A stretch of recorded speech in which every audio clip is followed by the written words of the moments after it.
Hello, everyone. Thank you so much for joining our session today on artificial intelligence, empathy, and polarization. We are joined today by two experts in the field of artificial intelligence and ethics, Professor Joanna Bryson and Ivana Bartoletti. So Joanna Bryson is the Professor of Ethics and Technology in the Center for Digital Governance at the Hertie School in Berlin. And Ivana is Global Data Privacy and AI Governance Officer at Wipro, a leading international information technology, consulting and business process services company. And so, as I said, we'll be talking about empathy, polarization, and artificial intelligence. And with that, I will hand over to Ivana and Joanna. Thank you for being here. Hi. So thank you so much, Rachel, and thanks so much for giving us this opportunity to, and for me in particular, to give me the opportunity to talk to Joanna, because I'm a greatest fan, Joanna. I feel really honored to be able to have this conversation with you. So I just wanted to set the scene, and then I'll bombard you with questions if that's okay, but I know you don't mind. But I wanted to start with something. So just let's set the context. So we are talking a lot about AI. AI in its headlines every single day in all sorts of possible ways. There is, in recent times in the European Union, we've been talking a lot about the European AI Act. We've been talking a lot the DMA, the DSA. So there is a lot of work that not just in Europe, but also in the US and in other parts of the world is going towards the kind of trying governing. Not that AI is not already regulated in the sense that sort of privacy laws and human rights and non-discrimination already applies to all of it. And certainly AI is not an excuse to breach any of those. But the European AI Act has put some, on a risk-based approach, put some rules around, for example, emotions recognition or affective computing more in general. So if I think about what, a few years ago, the idea that artificial intelligence and computers in general could manipulate or infer emotions was something that was completely unimaginable. And when at the beginning Rosalind Picard for the first time mentioned the idea of affecting computing, that was considered somehow as science fiction. But in reality, what is happening a few decades later is that we can infer emotions, and the idea of inferring emotions is not so radical. And this is actually something that underpins a lot of the business models we're used to, take in marketing or for even personalization of cars, of homes. So these ideas become more and more ingrained. Now, we do have the GDPR that looks into this. So we have inputs, we have outputs. Whether the outputs are personal data or not is a little bit more complex from a legal standpoint. Nevertheless, we do have the GDPR. And then we have the European AI Act, which mentions emotion recognition in various areas. There are some complexities around it in my personal views.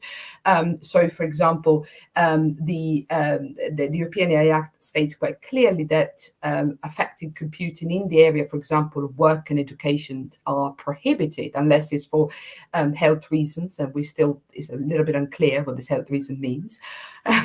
But and then the European AI Act said, for example, the polygraphs and similar tools used in other contexts, for example, like law enforcement, they are high risk, although there seems to be no transparency requirements around that. And then there is the other area, which is emotion recognition, is all other contexts. So they're considered high risk. And they have to go through a sort of quality controls, and there are some conformity assessment, some stricter controls wrapped around them. So why am I mentioning all this? Because obviously the area of affective computing is somehow quite complex, and is the area where empathy comes into play. And of course, I mean, when we talk about humans, we talk about emotions. When we talk about AI, we talk something different. So I just wanted you to put some clarity onto this, and from this standpoint, and then we move forward. So affective computing, humans versus machines. Okay, I love the way you're taking this direction. I mean, a lot of people when they start talking about empathy, they usually are just thinking about ethics. And I don't mean to diminish ethics. Ethics is pretty core to what we're doing. Ethics is the whole way a society holds itself together. But there's this myth that, I mean, it's not a total myth, but a sort of a myth that you need empathy to do ethics well. And obviously there's different people that have different capacity. Let's get clear about this. When I talk about empathy, I usually talk about it in a very sort of straightforward scientific sense, where empathy is your ability, your attempt to understand what another person is doing or feeling by modeling, like on yourself. So if I were to have that facial expression, what would I be feeling? And we know that's like how brains work. It's like how bird brains work, right? That you cannot produce, the birds cannot produce a song and listen to a song at the same time, or at least not to learn one, right? So you can look at the reuse of the neurons, that's involved. That's like literally how we're built. Okay, the problem with that as a basis of ethics is that it means that you feel more empathy to those that you have an easier time modeling, which means the ones who are more like yourself. And so obviously if you're neurodiverse, then you may find fewer people that are particularly like yourself. But of course, also this means all kinds of exclusion for people that come from other cultures and things like that. So that's usually the conversation when people are like, oh, well, yeah, how could AI ever have empathy? Well, actually, in a way, AI has synthetic empathy from the beginning, right? So you can get an almost perfect model of a person, which is just knowing a lot about some other person that shared a lot of data. Okay. And so I think of like recommender systems like Amazon recommending or something, any big company recommending a product to you as a kind of AI empathy, but it's not the AI thinking of its own system or whatever. There's no I there. there's no self kind of I there, right? But rather it's just found some other person somewhere else that just buys the same stuff you buy and knows what they liked and figures you'd like the same, right? And that's sort of a kind of empathy. So I like it much more that you've taken the direction of this whole thing about inferring emotions. And it's interesting. I mean, this was not a part of the AI Act. I was involved in a lot of the parts of the AI Act, but this was not one of the parts I was deeply involved in. And so I didn't even know sort of some of the final outcomes of this. And honestly, I don't think they're all totally coherent. I love the way you introduced it. There's so many people that are in kind of a moral panic about, and deservedly so for some reason, with the misapplication of bad filters. If you look at something and you just instantly say, oh, there's a problem over there because someone's acting a little differently, right? Well, if you also happen to be in a jurisdiction where police shoot people who are different, then having automated detection of difference is obviously potentially lethal, right? But as you say, there's also this has been extensively used in a lot of not only for marketing, as again, that you could have arguments that, well, do we want that kind of marketing, surveillance capitalism? But also for trying to provide safety, detecting when people are too stressed or whatever. And you can say, well, we'd rather that humans were doing that. I think at the end of the day, whenever there's a decision, and I think this is what the nice things of the supposed risk-based system of the AI Act, I don't think it really is, in a legal technical sense, risk-based. It's not proportionate, it's levels, right? But the point is, what's nice about it is this idea that if it's really affecting someone's life, then that's when we have to pay special attention and make sure that we can identify, who are the people that will be held responsible and for that decision if it goes wrong, right? And that's sort of the kind of metadata that we're keeping about the developed systems, not just like, who is the specific developer, but who designed the system,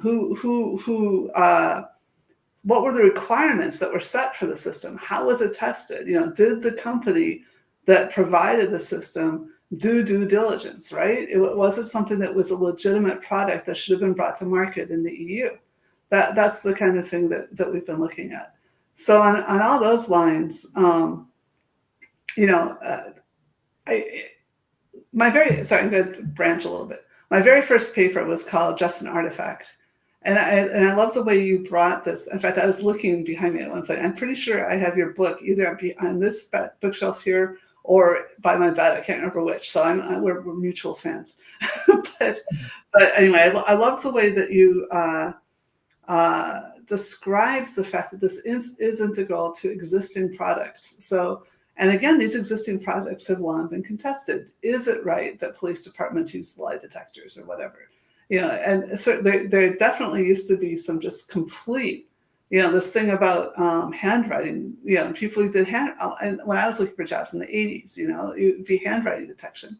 And it turned out to be just entirely correlated by the quality. They weren't really detecting any personality traits. They're only saying, "Oh, if you have nice handwriting, you can have the job." It was nuts, you know.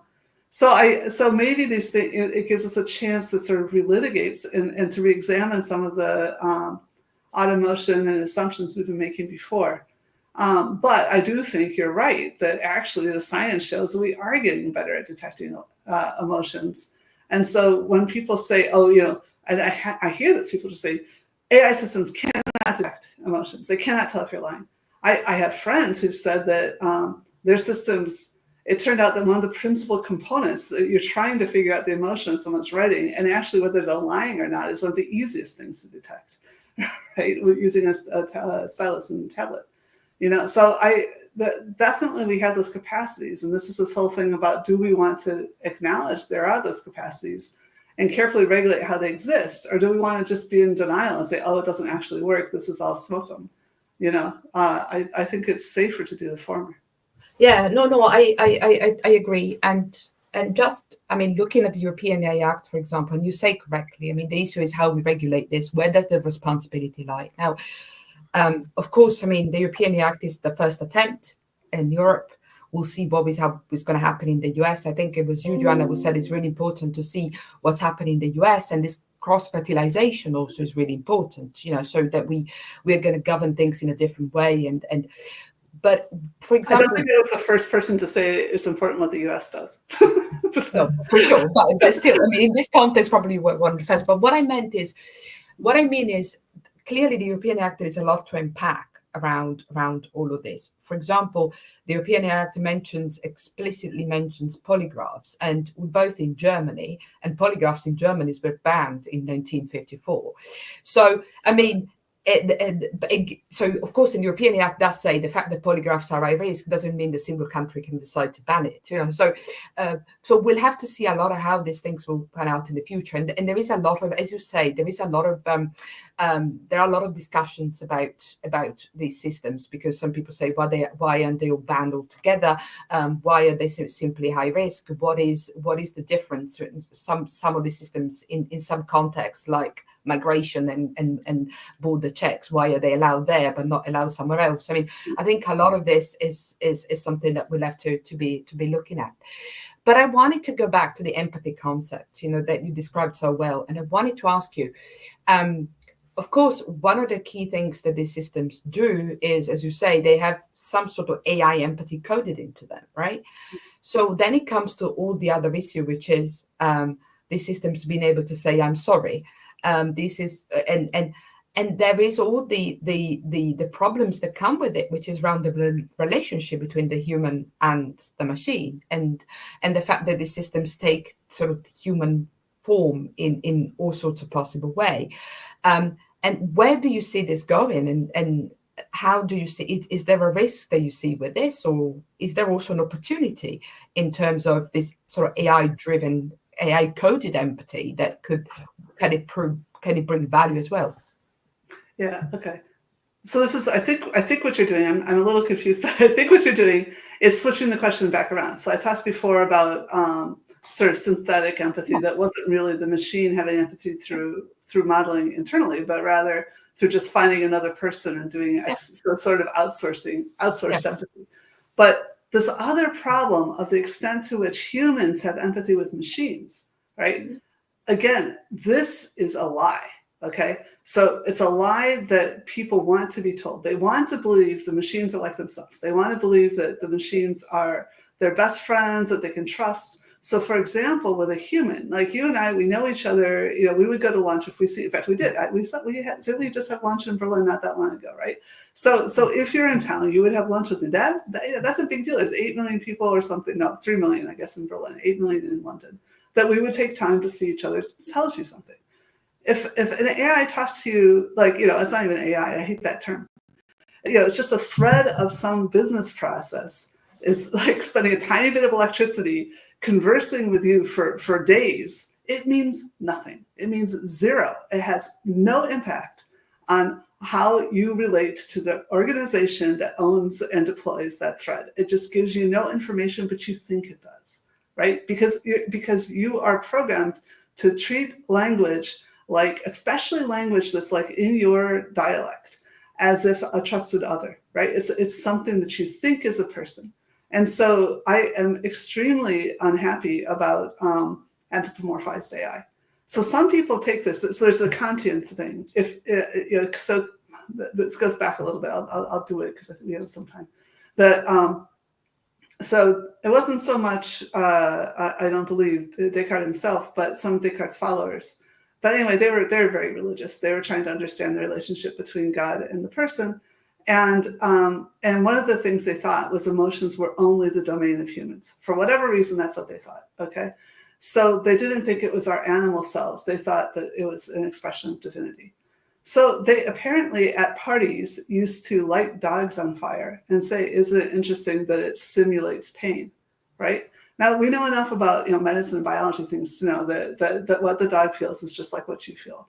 And when a calf is being separated from the cow because it's part of the dairy process, the crying is the kind of crying that humans, when they're separated from their children, make, right? This is we now know that the empathy with animals is relatively real. I mean, it can be misplaced, but for these kinds of things, these kinds of expressions of emotion, probably the sensations are very similar, right? So I've distracted myself with those examples. But anyway, so where were we going with all that? All right. Oh yeah. So the idea is, therefore, that Kant said, look, I don't know how God feels about dogs, but I know that people that do bad things to dogs, because dogs remind us of humans, tend to also treat people badly. And so he sort of had a theory that if you were willing to beat a dog, if you could bring yourself to beat a dog, then you were making yourself more able to beat a human. And so that's just bad. So he said that we just shouldn't do that. He was a normative kind of philosopher, right? So some people have taken this and they say, well, look, AI reminds us of people, and so therefore we must treat AI just as well as we treat people. Now, I think this is completely an excuse by people who want to create like these like AI children. I think this is just like a philosophical game around the fact that people want you to pour your respect into their digitally owned products. But there's an awful lot of AI that nobody identifies with. Nobody identifies with Google search or with grammar checking or face recognition. And that stuff's amazing.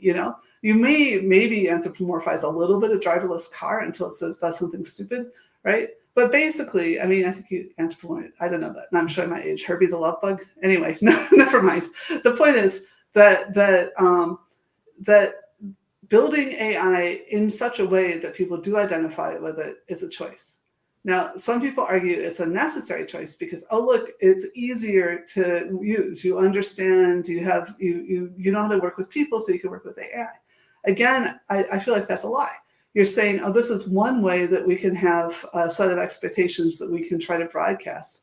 But in fact, again, like I said, you think it's a person and it isn't. So it's fundamentally a lie. One of my former colleagues at MIT, Cynthia Brazil, she actually made this robot. I mean, she had a whole company making this robot, Jibo, and they were advertising like, oh, bring the robot. This little girl bringing this robot under her sheets so she could tell it secrets. It's like it's a camera and a microphone that's connected to the internet. Do not put that under your sheets with your little daughter. What are you thinking? It was just insane. Joanna, can I ask you a question? Yeah. And I'm trying I'm hoping that I can express that clearly enough. So what is the limit? I mean, I agree with you 100%, right? So, and this is a big risk that we have. I mean, although the humanization and the creation of life and humanization of creatures always been a dream in human life, right? But I do agree with you. I mean, that is a risk. But how do you match this with the fact that, take for example chatbot used in a healthcare settings, right? They may deliver very cold information, right? But if they deliver information in a very cold, non-empathic way, they may not be useful in the way that business see the usefulness of these tools. Where is the line between these two things? I mean, where do you draw the line between empathic or empathetic computing and the humanization of AI that is dangerous? What and the question is, how do you, Joanna, draw the line? And can regulation play a role in drawing this line so that we can manage the risks that go with the first, but also go towards the direction of more empathetic computing? Right. Well, I mean, honestly, quite a lot of the recommendations are this do no harm, which is actually not even true in medicine, but they keep saying that. That's how they kind of are studying on it. But basically, both the European Union legislation and the UNESCO recommendation that all 193 countries that were at that time in UNESCO have signed say that you need to know when you're talking to an artifact. And I think I would like to see that extended. I'm hoping. So one of the things about European law, which is so fascinating, is that they know that it's not perfect. It's just like the streets and stuff that, in the United States, we keep thinking that we think our Constitution is like the 10 Commandments that came from God. We can't change it. And we think that our streets and buildings are going to last forever, and we don't budget for redoing infrastructure, So anyway, the Europeans are budgeting for redoing the laws. So I hope that maybe we will fix some of these when we come around in 5 years or whatever on that. Anyway, but the point is that, so we try to ensure that people know that these systems are AI systems. And I hope that includes understanding, for example, that they don't have interests, that there's nothing intrinsic to the system, that it's unhappy or lonely if you don't call it. I mean, I just hate the web pages. They're like, oh, if you don't pet your dog, it's going to die. And they're aimed at children to try to get them to come back. In fact, unfortunately, Duolingo, which is a great product, but right now it's doing this, which I strongly disapprove of.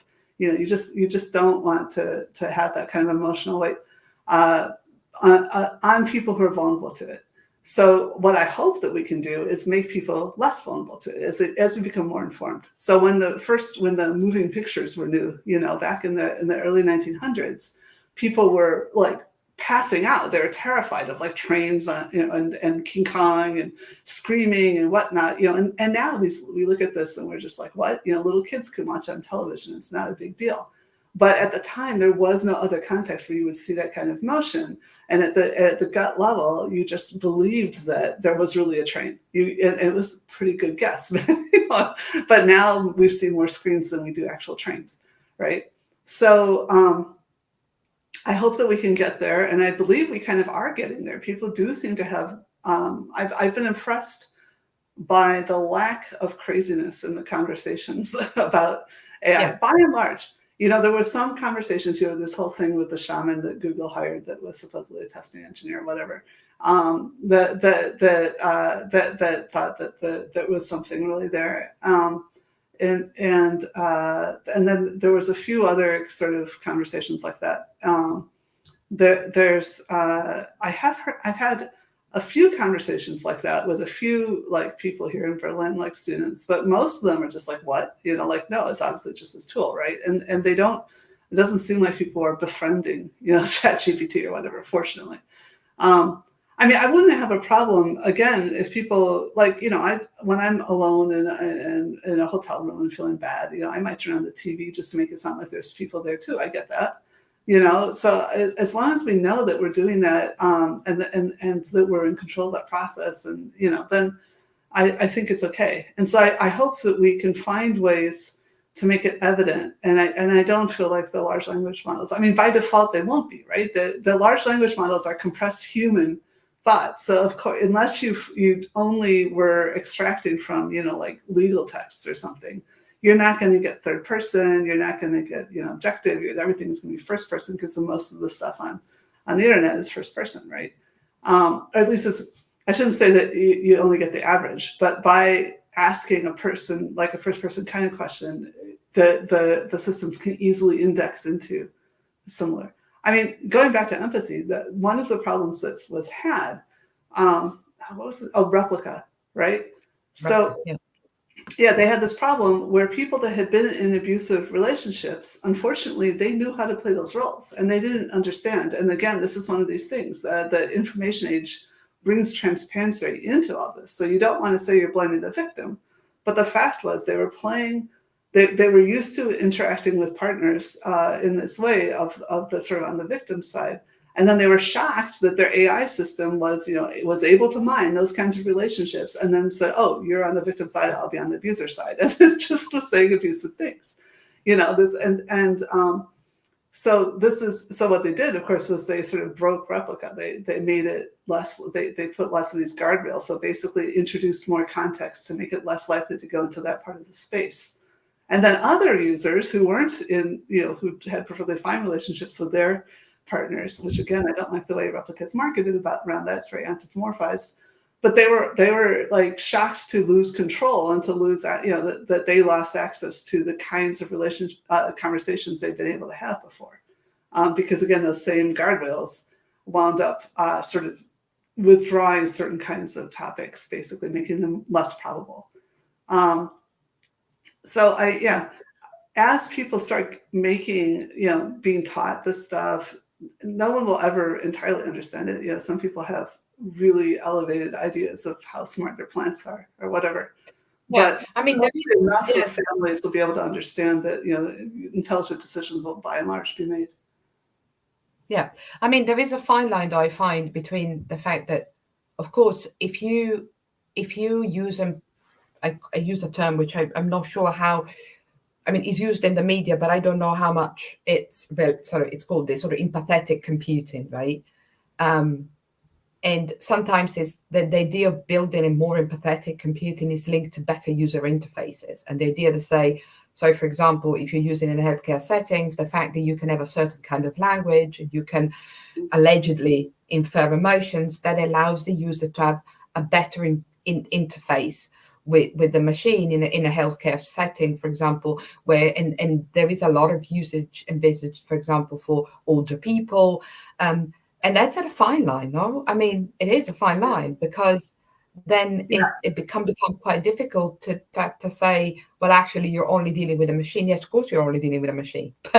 But then if we are into that sphere, then it becomes more difficult to create that boundary, which we're talking about. Well, yeah, I think I have real, healthcare is an area which is incredibly important, and there's a lot of money in it, and it should be, I don't know how strong to say, damn well spent checking these kinds of things empirically, right? And this is the kind of thing. Well, I don't know if we trust the healthcare agencies themselves to do, but academia can do. We just have not seen enough really based on the well-being of the people we're talking about. There's all these claims.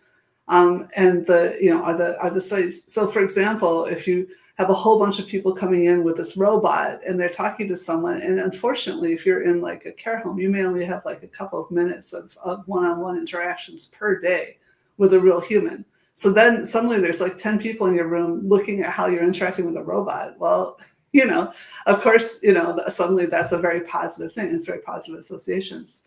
So it's interesting to see. I believe that there have been longitudinal studies done, and people do, find them. Although again, well, much like a pet too. I mean, the pets are actually, anyway, also giving you some kind of interaction, but they can also open up venues for conversations with others and things, and indicate prestige and all kinds of things that are going on. So I think we should check with this stuff, and including on the empathy. I wouldn't be surprised if there's different profiles that respond to it differently.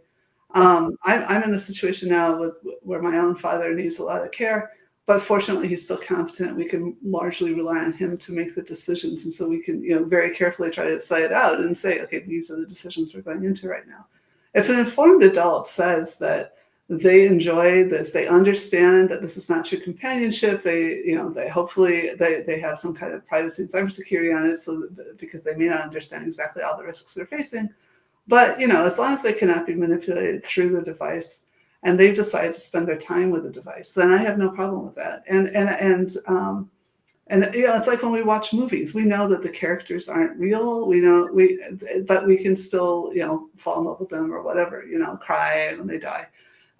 So if we want to, I don't see why we shouldn't have that kind of, that at least on the explicit level, it's only a robot, how it works. You can open it up, you can see how it works. That would be great. Or it doesn't have to be a robot. This can be a software or whatever.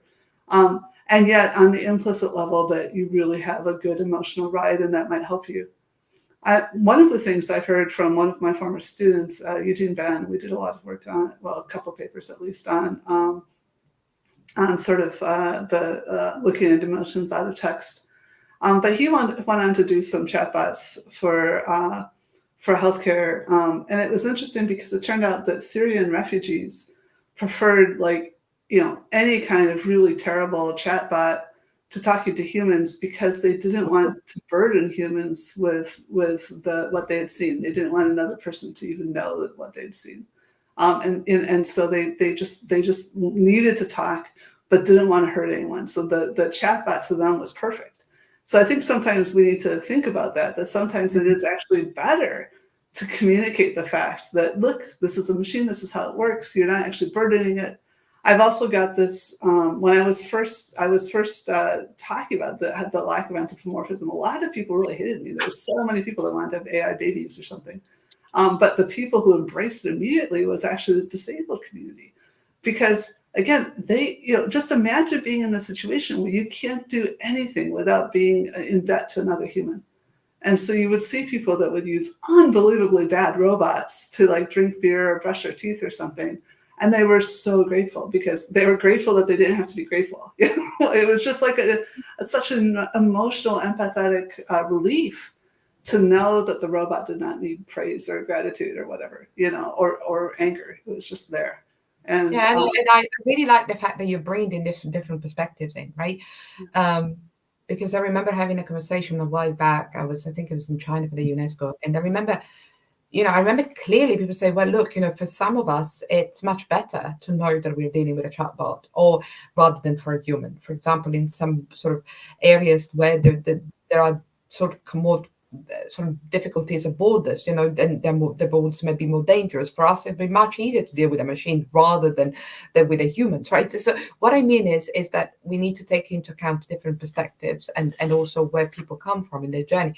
Joanna, I want to ask you something else now to move the conversation forward, because I want to pick your brain on something, which is I'm wondering how we're getting to polarization still too. Exactly. So, polarization, right? So I think this is what we're talking about a lot every day, right? There's polarization, especially because polarization. How is polarization connected to democratic viability, elections coming up, the two elements around AI in this, which is AI being able to produce polarization. Take, for example, sort of stuff around deepfakes.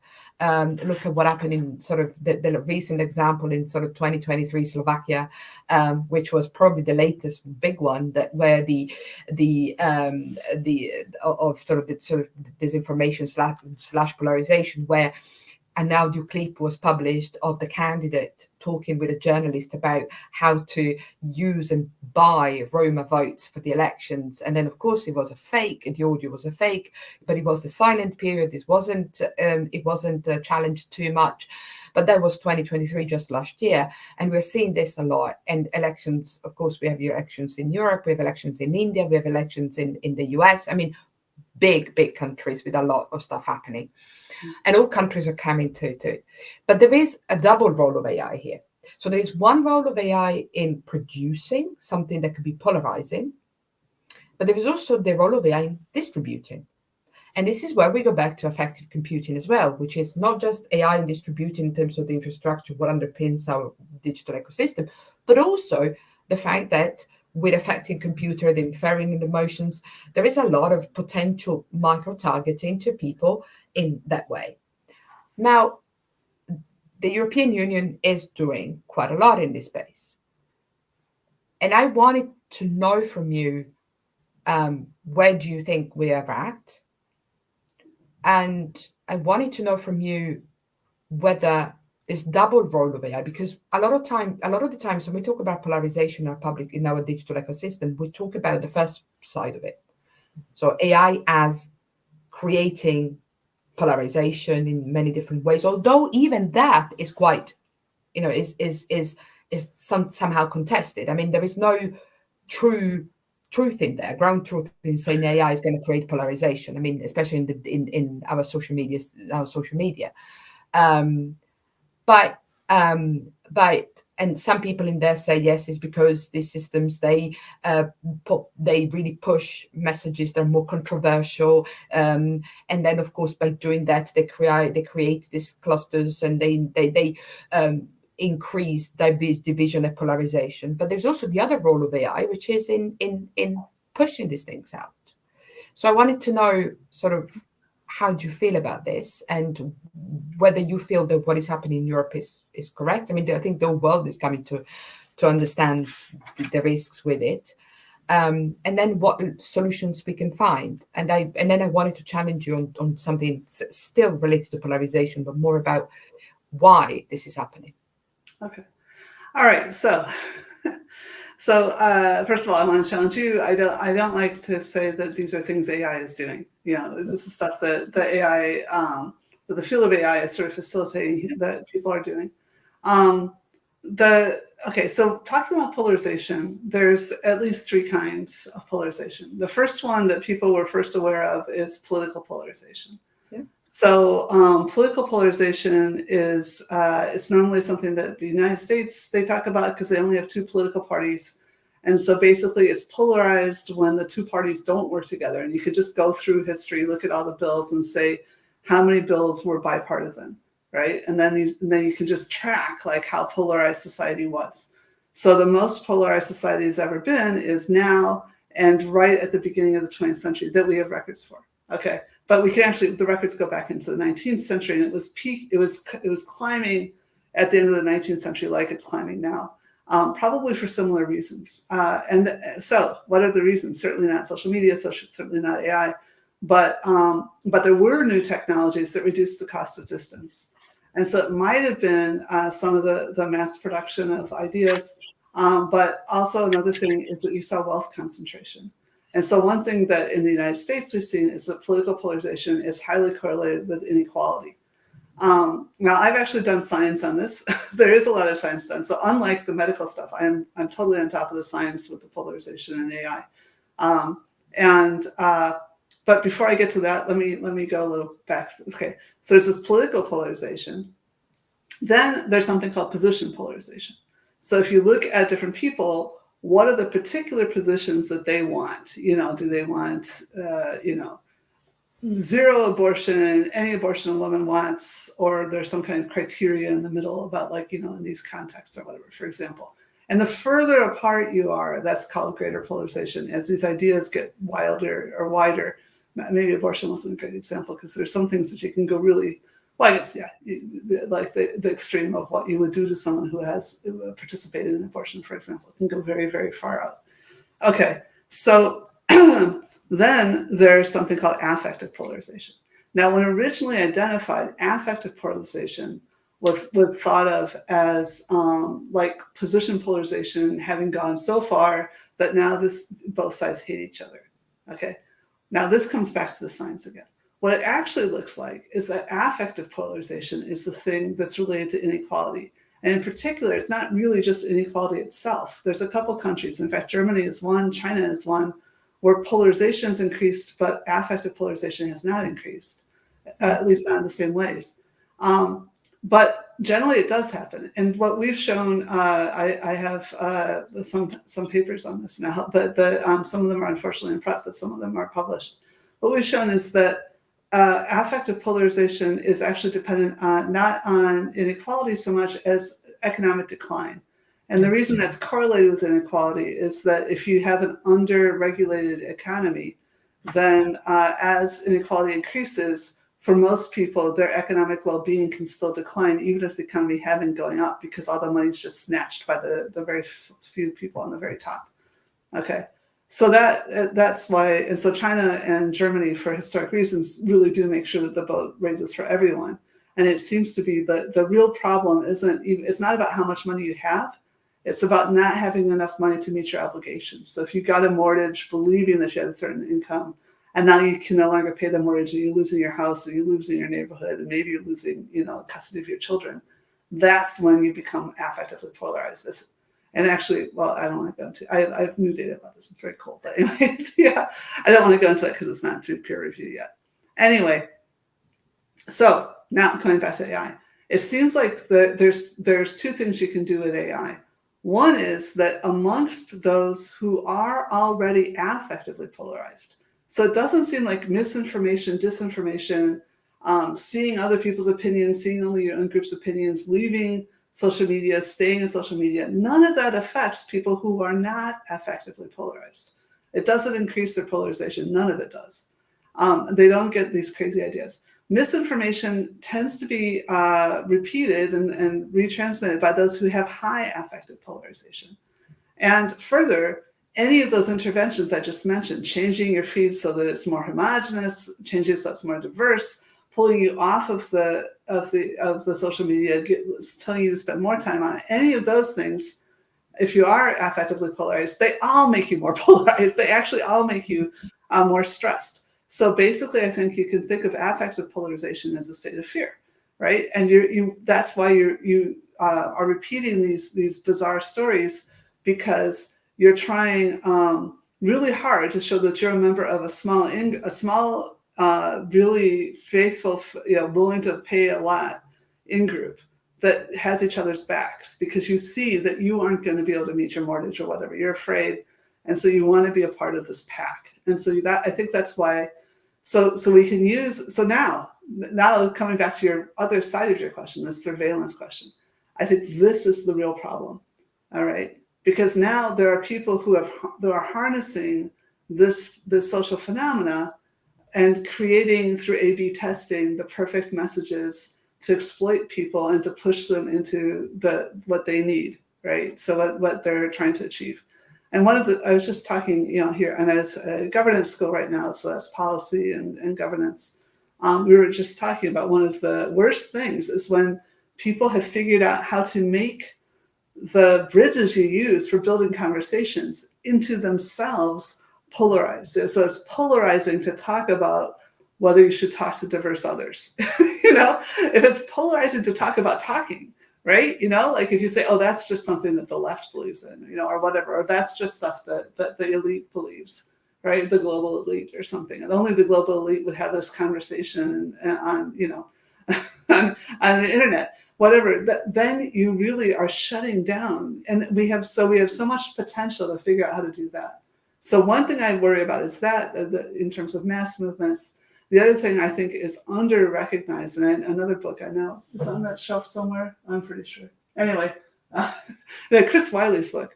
A lot of people think, he's just a liar. He has all these crazy stories. Having been in Britain about the same time and knowing what people ask me to do, I find it, a lot of that book surprisingly believable. And one of the things was that he said, look, you can find people with really weird beliefs, juxtapositions you wouldn't expect. And we do see these individuals who are being, convinced to, burn Qurans or give top secret information onto game groups or whatever. Like being able to basically find an individual with a set of beliefs and then groom them and send a human to groom them. But you use AI to pick these important needles out of all the haystacks. I think that is under scrutinized as a problem of the current social media age. But what a lot of us know about, and I think we have a lot of awareness of, is how do we handle when these disinformation media storms go off? It turns out that by and large, they don't change people's opinions. It's very hard to get someone to swing from one party to another. But what it does do is changes, you figure out messages that increase or decrease the probability of you bothering to go out and campaign, or bothering to just vote and bothering to get your friends to vote, so that it changes your enthusiasm. And so you can find the people you want to be more enthusiastic. You can find the people you want to be less enthusiastic. You can even see if they're the kind of person that's susceptible to internet influence. And then you can focus your resources on trying to keep, some people home from voting and some people to go to the polls and vote. So that's those things are terrifying uses of AI. Yeah, I mean, it's really interesting, and I'm glad that you have the empirical sort of understanding now around this. I mean, it's sort of about the links between sort of the inequality, but not just the inequality, to the divide, the digital, the economic divide. And it's really interesting what you say, to individuals who are already polarized, that's where the risk is, right? And to an extent, we did have that kind of understanding and it's great that there is the empirical now and behind it, because obviously, so have been exposed to different and conflicting views, to an extent has its importance for those that are not polarized, and there's got a wealth of stuff in there that can be also quite useful. But obviously for people who are already polarized for many different reasons, that of course increases their polarization. And then on top of that, as you say, the messages that works for them are, and it happened, I think, in the Obama campaign, when people were told, don't bother to go and vote because it's not going to make a difference. And that can really sort of have an impact. But I wanted to ask you, what is a solution to that? Is there a possible solution to that? For example, on social media, the fact that, I mean, why do you like something? Or why do you, you do also because there is an identity process, right? So you're exposed to a view, you use that view as a matter to verify whether you agree with it or not, right? I mean, it's a bit unerrant, but but that's the belief, right? You look at it, you have a view in front of you, and you say, well, do I agree with it or not? Do I differentiate from it or not?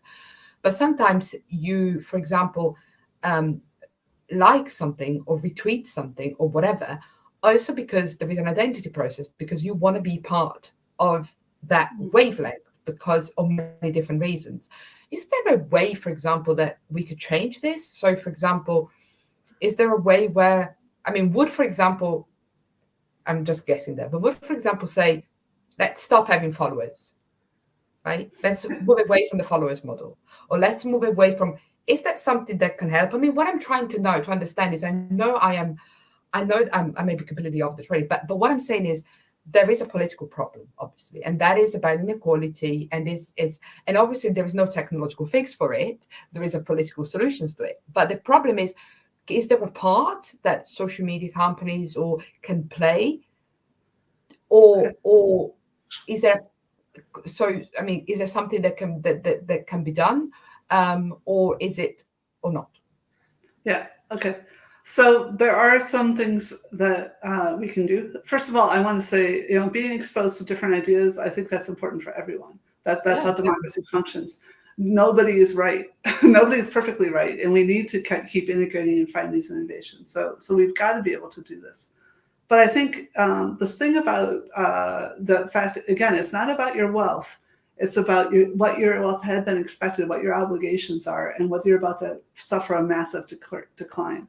So when we look at these areas that, for example, have had a major industry fail or whatever, the rich and the poor, both in those regions, become polarized, right? Everybody is less than they thought they were going to have, and everybody is suddenly suffering this huge decline, and they're trying to figure out.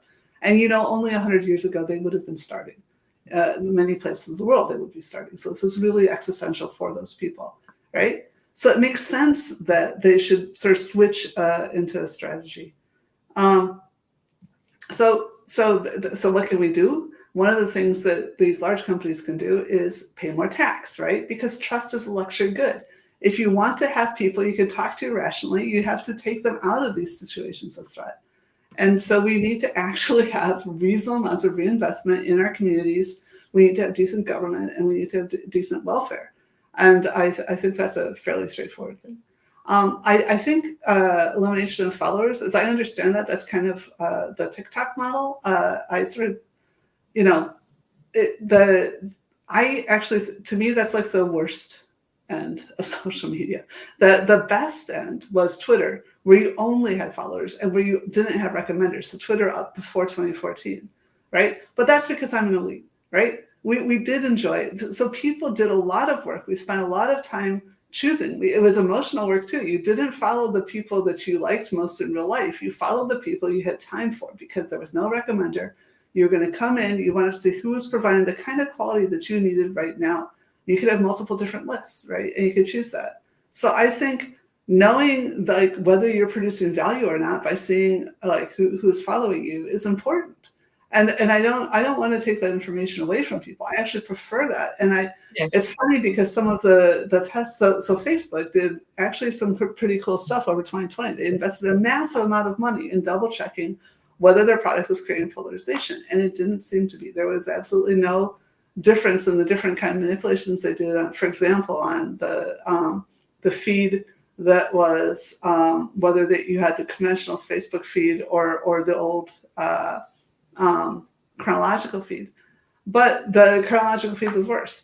And it's like, well, yeah, it's worse because everyone's used to the algorithmic feed now, right? If you, again, even on Facebook, if you, where it probably is your real friends, if somebody is just saying stuff you don't want to see all the time, you would stop following and stop responding. And so hopefully that person will get the signal. And this was how we build communities. So I don't think that it's all about, it's sort of amazing the extent to which we have been able to build up these complexes of obligations of the social media companies. And they are detecting things like misinformation, people that were just selling it because they could make money on it. They made it harder to monetize selling misinformation. That was a big thing that the EU did, sort of separately from a lot of the DSA even, but they just made this against the law. And Facebook implemented those laws. And so we do see things that do improve things, and there have been success stories in the last 5 years. I read just a couple of days ago, I think, that Google subsidiary Jigsaw, they've revealed a new set of AI tools or sort of classifiers that can score the sort of different posts based on the likelihood that they contain good content. So if the post is nuanced, does it contain sort of evidence? Does it share a personal story? Does it foster human compassion? Do you see a role for this?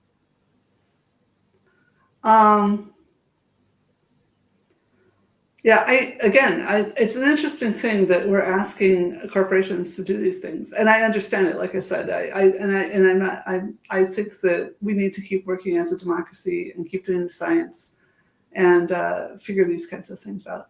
I'm just noticing that the time is really going, exactly. And I thought there was Q&A, so I haven't seen any Q&A coming up. But if you guys are watching this, if there's anybody you are welcome to type. Like, there's a process in place to put questions in front of us too. There is a question, I think. Could you share any thoughts, Dr. Fei Li, who leans towards AI creating and supporting unity? I'm sorry, I'm not familiar with her conversations on that, but indeed, communication is communication technology. So I could believe that you could, to the extent that we have common experiences, for example, that we watch the same movies or that we use the same social media, then of course we are creating an identity, right? As I mentioned before with empathy, when we were first talking about empathy back at the beginning of the hour, the empathy is based on your ability to understand others, and that's based often on the extent to which you have shared experience. So I totally believe that you could do it that way.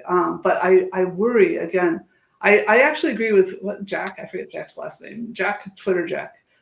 He said the biggest mistake that Twitter made was in response to regulation and various other kinds of outcry, creating tools by which they could alter the experience of their users. Because then they started having activist board members trying to do things, advertisers trying to do things, governments trying to do things to their users. And they said, well, from the beginning, we should have been building tools such that to help our users control their own experience. And I think that makes a lot of sense. We need to treat adults as responsible agents. And so, that's a simple difference, a technological difference. And as I said, the early Twitter was like that. You absolutely had total control of your own experience. Who you chose to follow, what determines your experience. I'm just checking if there are any other questions. Yes, we have another one. separation between social media technology and in-person real communication. Right. I don't entirely understand how that's a solution, but I do think it's important to. I mean, like, what is this? Right. Like I said, Yvonne and I happen to know each other. Quite often, I do these things with people I don't know. Yeah. Right. But it is kind of a real conversation. But it isn't quite the same as if we were going out and sitting in somewhere and talking more. Sometimes these are better. I mean, the amount. Sometimes you have so much going on, and you're typing in the chat and whatnot. You get incredible flows of communication. I'm one of those people, I can't sometimes remember who I've met in real life and who I only knew through like Twitter or something, like really weird, you know. But I'm pretty bad that way. So I think it's important. So a lot of people think that the reverse, that the separation is the problem. They don't like anonymous others on the internet. That you should know who people are and they should have reputations at stake. And that certainly has proved important for civil conversation, at least at my school. That when we allowed anonymous comments, that individuals could try to dominate the conversation and appear to be more than they actually were. And it's very hard to find out what the majority of students actually cared about. So forcing it to be named brought a lot of civility and better representation to the conversation. So, I mean, I think there's a really important role for anonymous whistleblowing and things too, but you just have to recognize, especially in a real-time medium, that people, especially with AI, that people can fake the amount of opinions on a certain side, and that we're highly social animals. So we respond to that, and we might not enter the conversation because we think that we're in a minority. Then we have a question from Mina. Is it an option that AI might help humans to be more self-reflecting in their daily life, potentially increase empathy of humans? Yeah. Again, AI is not the actor, but yes, we could potentially build tools that would help us do these kinds of things. In fact, Willow, I think there's a newer article, but I know one from the same. There's a volume by Yorick Wilkes that includes a chapter by me called "Robots Should Be Slaves." And what I meant by that was not that robots should be humans that were owned, but rather that given that robots are going to be owned, recognize that you don't want it to be human. So I made a dumb programmer's error of thinking you could ever break the word slave from human status, and said, look, this is not a human condition to be designed and to be owned. Anyway, there was another chapter in the same book by this guy Will Lowe, who talked about using AI as your sort of fairy godmother, but you program it, right? So it's kind of your you know, the whole thing about like you want to be thinner, but you want that piece of cake. And so you could have you could program a Jiminy Cricket to say, oh, you said you wanted to be thinner rather than go for the cake. Or you said that you wanted to experience life better and go for the piece of cake, right? You know, whatever. And I don't want to say that being thin is a good thing or whatever. I'm just trying to say that you can make decisions. And this is this is my issue again with social media now when they have the for you. It's like, I don't want you to figure out what draws my attention. I have enough trouble with stuff drawing my attention. I want to, as an adult, choose who I want to read because it's going to help me be a better citizen or it's going to help me be a better scientist, right? I want to be able to make those decisions. And I do not like having things figuring out what my eye candy is because, you know, if I feel like, you know, doing that, I can do that. Yeah, totally. Do we have one last question? What theoretical frameworks are best for analyzing the empathy problem raised at the start of the discussion? Human rights, utilitarianism, sustainability? Is utilitarianism ever best? It's one of those things you have to think about, but then like, you know, talk to some logicians, like it's pear-shaped. So I think sustainability is always the best framework for everything. You know, we really do need to remember that sort of that. I mean, it sounds boring, but all this flourishing comes from our desire to succeed, to persist, to create communities, you know, artistic. So I think sustainability and human rights are really interesting too. The fundamental rights. I actually think that I'm one of the small group of academics that doesn't think that there's just discoverable fixed numbers of fundamental rights. Rather, I think rights are a means that we establish about the baseline about how we're going to govern ourselves. So government is something that we do. It's a public good that we construct to coordinate our behavior, so that we can persist. And so fundamental rights, what is a fundamental right, changes as with our capacities, right? So they're not only discovered, we can discover that some things really help. I just learned the most amazing, interesting thing. Ivana, you want me to go really off on how much time? We're at the end of time. I have to tell you though right now, because it's this crazy thing. Apparently, Elizabeth Warren was working on this when she was still an academic. When women went in business, so you think it's a fundamental thing, women should have, and I agree, of course, I have a job, women should have access to labor. But when families switched from having a single wage earner to having two, they lost their resilience, and that increased the precarity of all families, all households. And you could say, well, yes, but they also got more money. But it turned out all the more money went into higher costs of insurance, medicine, and housing, right? There was not a massive benefit of having both wage earners full time, except for to some abstractly into some kind of economy, but to the social resilience it created fragility, let alone the impacts on families and things. So it's really, really hard. Everything is hard, and that's why we need lots of intelligence and lots of cooperation to try to come up with good answers. Yeah, spot on. Wait, okay, so we've 1 hour is gone. Yeah. Incredible. So thank you, John. It's been really, really good, and I think we can. It would be great to continue this conversation in some other context, maybe over lunch again. And and thank you, Ivana. Thanks for the time. I really appreciate that you did this too. And perfect, wonderful. Thanks all for listening in. Is Rachel coming back? I've never